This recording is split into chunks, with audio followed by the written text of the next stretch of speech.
Hello, my self Arpita Shukla and you are watching crux of law academy.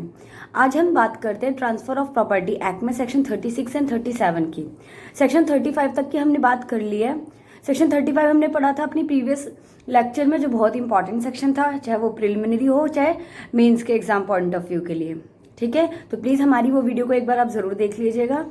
और अब बात करते हैं सेक्शन 36 एंड सेक्शन 37 की। सेक्शन 36 एंड सेक्शन 37 दोनों ही अपॉर्शनमेंट से डील करते हैं। किससे डील करते हैं? सेक्शन 36 एंड 37 अपॉर्शनमेंट से डील करते हैं। ठीक है, सेक्शन 36 में क्या है, अब पहले हम ये जान लेते हैं अपॉर्शनमेंट का मतलब क्या होता है। अपॉर्शनमेंट का मतलब लिटरली मीन्स मतलब होता है distribute in accordance with portion.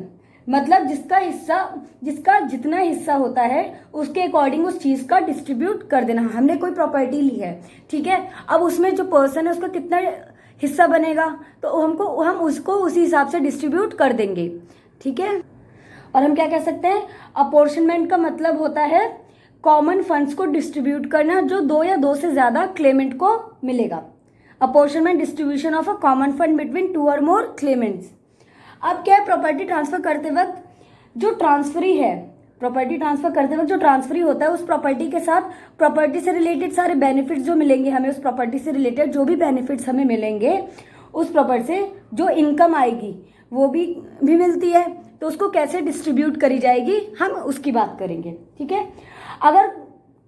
अगर हमारी कोई मतलब प्रॉपर्टी है, प्रॉपर्टी से यहाँ कोई इनकम मिले, हमें कोई प्रॉपर्टी उससे कोई इनकम जनरेट हो रही है। जैसे प्रॉपर्टी में कोई रेंट में दे रखी थी प्रॉपर्टी, उसमें से क्या रेंट मिल रहा है, तो वो भी क्या हो गया, हमारी उस प्रॉपर्टी से क्या मिल रही है, इनकम जनरेट हो रही है।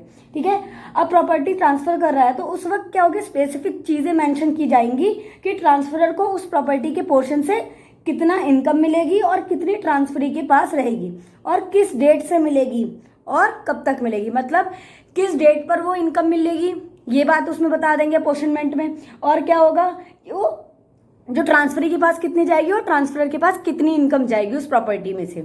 ठीक है, अगर प्रॉपर्टी ट्रांसफर करते वक्त कॉन्ट्रैक्ट में स्पेसिफिक चीजें मेंशन नहीं की जाएंगी, अगर कोई कॉन्ट्रैक्ट बना उसमें स्पेसिफिक चीजें हमने मेंशन नहीं की है, या फिर कोई लोकल कस्टम के कॉन्ट्रेरी जा रहा है, उसके अपोजिट जा रहा है, तो जो डिस्ट्रीब्यूशन है उस प्रॉपर्टी से जो इनकम का, उस प्रॉपर्टी से जो इनकम आ रही है, तो वो क्या होगी, ट्रांसफरर और ट्रांसफरी के बीच में हम क्या करेंगे, ट्रांसफरर को क्या लेगा और ट्रांसफरी को क्या मिलेगा उस प्रॉपर्टी की इनकम से, तो वो किसके द्वारा गवर्न होगी, दो रूल के द्वारा गवर्नमेंट होगी।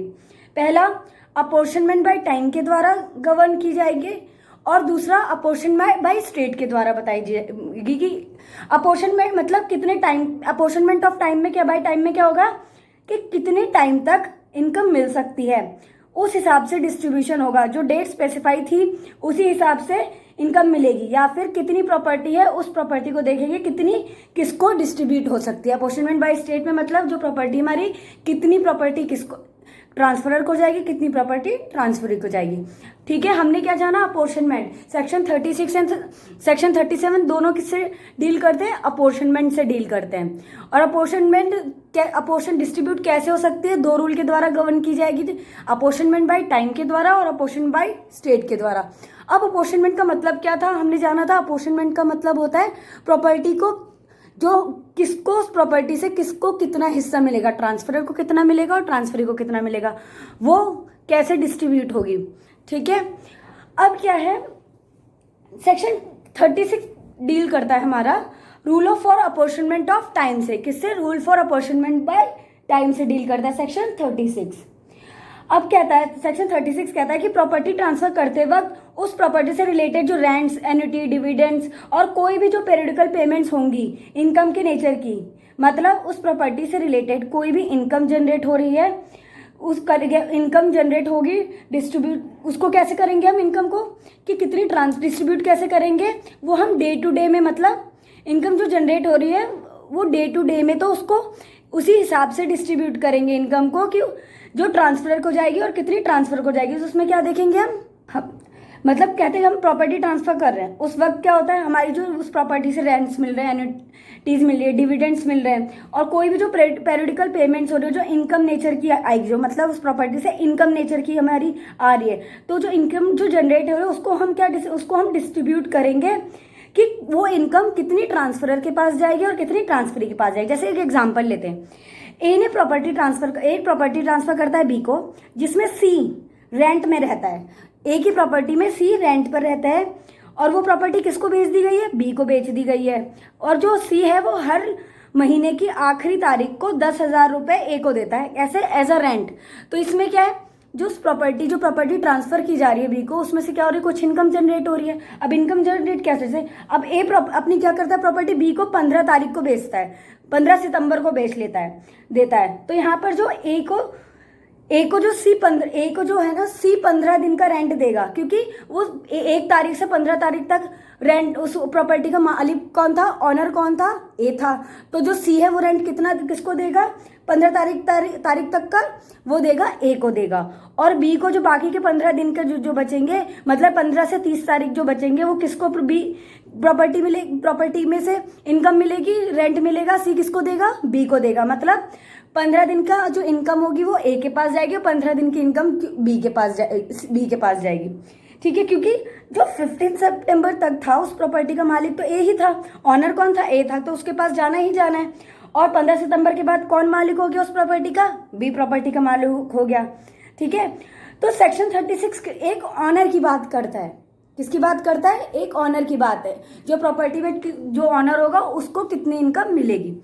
अब सेक्शन 36 की हमें क्या डॉक्ट्रिन ऑफ अपॉर्शनमेंट पूछा जाए तो हम कहाँ बोलेंगे, वो सेक्शन 36 की बात होगी। अगर कहीं प्रीलिम्स में क्वेश्चन पूछा जाए डॉक्ट्रिन ऑफ अपॉर्शनमेंट कहाँ है, तो आप सेक्शन 36 बताएंगे। ठीक है, अब क्या, जहाँ पे सेक्शन 36 क्या था, in the absence of contract और local issues to the contrary, all rents, annuities, pension, dividends and other periodical payments in the nature of income शैल।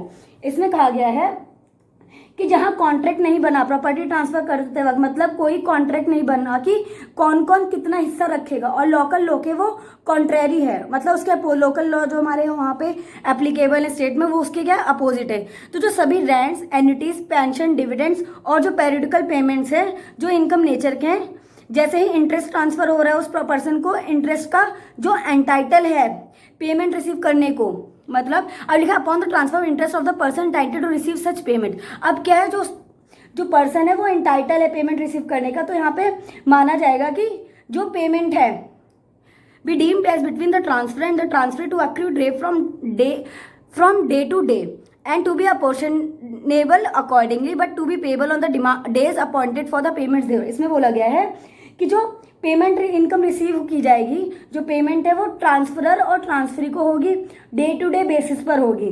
जैसे मैंने बताया था 15 दिन उसको मिलेगी, ए को मिलेगी, 15 दिन बी को मिलेगी। ठीक है, तो इसमें क्या है, जो पेमेंट होगी वो किसको बेसिस पर होगी, हमारी डे टू डे बेसिस पर होगी।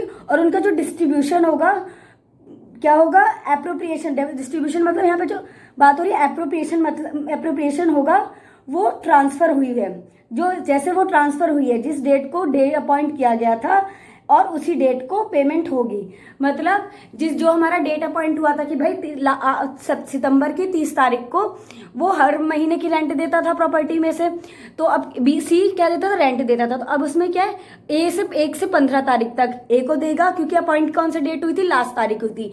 तो लास्ट तारीख जो डेट है 30 सितंबर है, वो ए को 15 तारीख तक देगा। फिर 15 तारीख से 30 तारीख तक का जो रेंट था उस महीने का वो किसको मिलेगा, बी को मिलेगा। फिर उसके बाद से जो प्रॉपर्टी मिलेगी फिर बात होगी, फिर बी को ही मिलेगी, क्योंकि बी का फिर क्या हो जाएगा, उस प्रॉपर्टी का ऑनर हो जाएगा। और 1 से 15 तारीख तक ऑनर कौन था उस प्रॉपर्टी का, ए था। ठीक है, आपको बात समझ। सेक्शन 36 हमारी बात करता है अपोर्शन किसकी, ऑनर की बात करता है कि ऑनर के पास कौन ऑनर था प्रॉपर्टी का, किसके पास प्रॉपर्टी का इनकम जनरेट होगी। ठीक है, अब बात करते हैं सेक्शन 37 की। सेक्शन 37 डील करता है कुछ सेवरल ऑनर से। ये सेक्शन 37 को हम किसके ऊपर बेस है, डॉक्ट्रिन ऑफ कॉन्ट्रीब्यूशन के ऊपर बेस है। सेक्शन 37 किसके ऊपर बेस है, डॉक्ट्रिन ऑफ कॉन्ट्रीब्यूशन के ऊपर बेस है। अब क्या है, सेक्शन 37 डील करता है, हमने बताया था सेवरल ऑनर से डील करता है। सेक्शन 37 में जो ट्रांसफर हो रहा है वो किसको हो रहा है, सेवरल ऑनर्स के पास जा रहा है, सेवरल ऑनर्स के पास ट्रांसफर हो रहा है। तो जिस अकॉर्डिंगली सेवरल पर्सन जो प्रॉपर्टी खरीदे, मतलब कुछ पर्सन है जैसे ABC पर्सन, उन्होंने जिस शेयर में प्रॉपर्टी खरीदी होगी, जितने पैसे देंगे उस हिसाब से उनको उस प्रॉपर्टी से इनकम मिलेगी। ठीक है, जिसका शेयर जितना होगा उस प्रॉपर्टी में उसको उतना ही बेनिफिट मिलेगा। जैसे एक एग्जांपल लेते हैं, ए ने घर बेचा, बी और सी को दोनों को बेचा। अब दोनों बी एंड सी दोनों कंट्रीब्यूट कर रहे हैं, क्या कर रहे हैं, पैसे कंट्रीब्यूट करके वो प्रॉपर्टी खरीद रहे हैं। और फिर दोनों जिसमें बी का शेयर क्या होता है, 1/3 होता है, 1/3 शेयर होता है बी का, और सी का शेयर होता है 2/3 शेयर होता है। तो उस हाउस का जो मंथली रेंट था वो था 30,000 पर मंथ। 30,000 इनकम उस प्रॉपर्टी से क्या होती थी, रेंट के तौर पे आती थी। तो अब इसमें जो ए का जो टेनेंट होगा वो क्या देगा, 10,000 तो बी को देगा। क्यों? क्योंकि उसका 30,000 का 1/3 शेयर मिलेगा। और रेंट जो ए को जाएगा वो किसको जाएगा, जो सी को जाना था वो कितना जाना था, 20,000 जाएगा, क्योंकि 2/3 शेयर, मतलब उसने 2/3 प्रॉपर्टी की पैसे उसने दिए थे। तो उस हिसाब से रेंट क्या, 2/3 हमारा बी सी को जाएगा और 1/3 हमारा रेंट किसको जाएगा, बी को जाएगा। जिसमें से 30,000 में से 10,000 रुपये हमें बी को मिलेंगे और 20,000 रुपये हम किसको देंगे, सी को देंगे। ठीक है, अब सेक्शन 37 क्या कहता है, एक ड्यूटी होने पर बेनिफिट का डिस्ट्रीब्यूशन कैसे होगा। जब बेनिफिट का डिवीजन, जब क्या होता है, बेनिफिट का डिवीजन हो गया है, मतलब किसी की ड्यूटी बनती है बेनिफिट देने की, किसी की ड्यूटी भी बनती है, और क्या है, और वो जो बेनिफिट डिवाइड भी होगा। तो वो कैसे होगा, सेक्शन 37 बताता है कि property when in consequence of a transfer property is divided and in several shares and thereupon the benefit of any obligation relating to the property as a whole passes from one to several owners of the property। मतलब कि जो property transfer हो रही है और वो several shares में divide हो जाती है, एंड उस प्रॉपर्टी पर जो एक ऑब्लिगेशन होती है, मतलब जो ड्यूटी लगाई गई है, उस ऑब्लिगेशन से रिलेटेड बेनिफिट जो सेवरल ऑनर्स को पास की क्या हो जाता है, कि पास हो जाता है। सेवरल ऑनर्स को क्या हो जाता है, उस प्रॉपर्टी से जो बेनिफिट मिलेगा वो सेवरल ऑनर्स को मिलेगा। और इसमें बात करी गई है, the corresponding duty shall in the absence of contract to the contrary amongst the honour.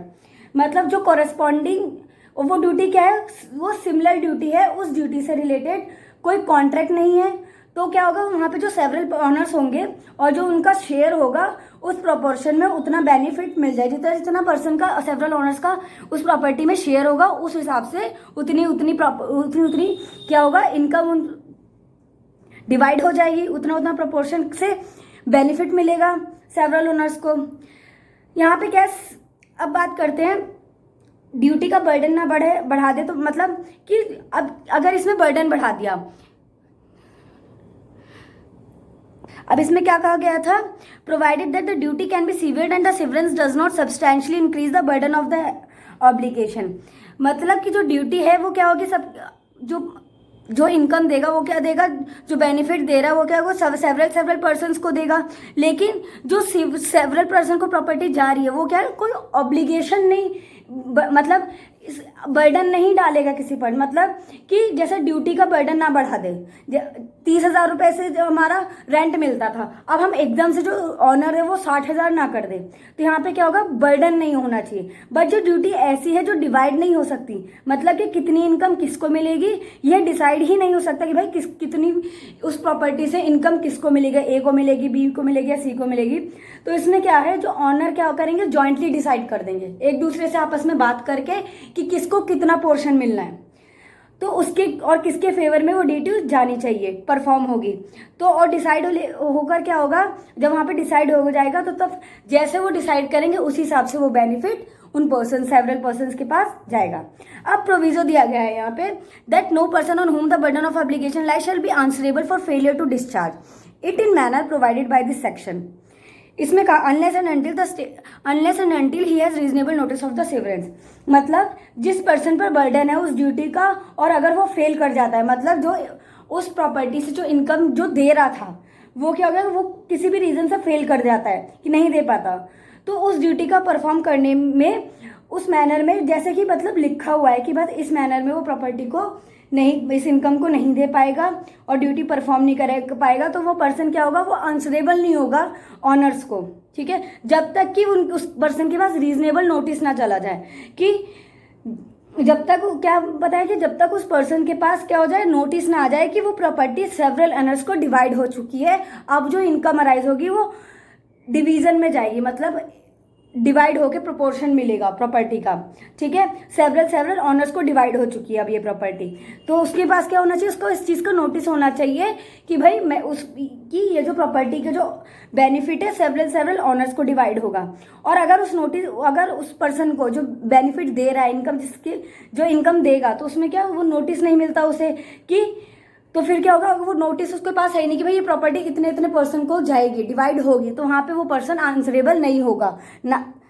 पहले एक ऑनर था और अब सेवरल ऑनर्स हो चुके हैं, तो इस बात का नोटिस मिलना चाहिए ना कि भाई, जैसे एक पहले क्या होता, हमने एग्जांपल लेते हैं, ए प्रॉपर्टी बेच रहा था, ठीक है, बी और सी को। तो अब क्या, पहले तो जो पर्सन था, जो रेंटर था, वो क्या करता था, वो रेंटर जो था हमारा, वो पहले खाली एक पर्सन को देता, ए को प्रॉपर्टी इनकम देता, फिर बाद में जो क्या होता है वो बी और सी दोनों को देने लगेगा, बी और सी दोनों को देने लगता है। ठीक है, तो उसका क्या होगा, उसको नोटिस था भाई, बट यहाँ पे क्या, नोटिस होना जरूरी है, अगर नोटिस नहीं है तो फिर वो आंसरेबल नहीं है किसी भी पर्सन को, अगर वो फेल कर जाता है ड्यूटी को परफॉर्म करने के लिए। अब nothing in this section applies to leases for agricultural purposes unless and until the state government by notification in the official gazette so direct. मतलब जो एग्रीकल्चर पर्पस पर जो लीज दी जाती है, अगर हमने कोई एग्रीकल्चर पर्पस के लिए लीज दी है, तो उस पर ये अप्लाई नहीं होगा जब तक कि स्टेट गवर्नमेंट ये डिक्लेयर ना कर दे। ठीक है, जब तक क्या होगा, स्टेट गवर्नमेंट वो डिक्लेयर ना कर दे। अब क्या है, हम एग्जाम्पल लेते हैं। अब जैसे एक एग्जाम्पल है, ए जो है ना, बी सी और डी को एक घर बेचता है जो गांव में है उसके, और एक ई को क्या कर देता है, वो लीज पे दे देता है उसी को प्रॉपर्टी पे 30 रुपए मतलब वो हर महीने देगा, और एक फैट शिप भी डिलीवर कर देता है उस ई को। तो अब क्या है, बी जो है वो क्या करता है, उस प्रॉपर्टी का आधी इनकम पे कर देता है, आधी इनकम दे देता है, और सी और डी क्या करते हैं, 1/4 ईच, मतलब वो एक एक क्वार्टर देते हैं उसमें। अब पेमेंट कर दे। अब क्या है, ई को पास नोटिस थी कि ये जो घर है, आधी पेमेंट किसको मिलनी चाहिए, 15 रुपए किसको मिलने चाहिए, लीज के ई को मिलना चाहिए, और बी को, ई जो है ना, लीज के 15 रुपए किसको देगा, बी को देगा, क्योंकि उसने आधी प्रॉपर्टी खरीद ली है उसकी, आधे से ज्यादा, आधे का क्या कहते हैं, पैसे दे दिए, तो उसकी क्या 15 रुपए आ गए। और जो सी और डी का जो क्वार्टर था वो क्या, 1 ईच था, तो अब उसमें क्या है, तो 7.5 रुपए वो सी को देगा और 7.5 रुपए डी को देगा। और शीप कैसे डिलीवर करेगा, शीप में हमने बात करी थी कि जो ऑनर होंगे, जो सेवरल ऑनर, वो आपस में बात कर लेंगे कि ये प्रोपोर्शन किसको मिलना है, ये शीप किसको मिलनी चाहिए। जब वो डिसाइड कर लेंगे तो उसी हिसाब से वो शीप जो होगी उनमें से किसी एक के पास चली जाएगी। ठीक है, आई होप आज की आपको वीडियो समझ में आएगी, section 36 and section 37। So please like and subscribe our channel. Thank you so much.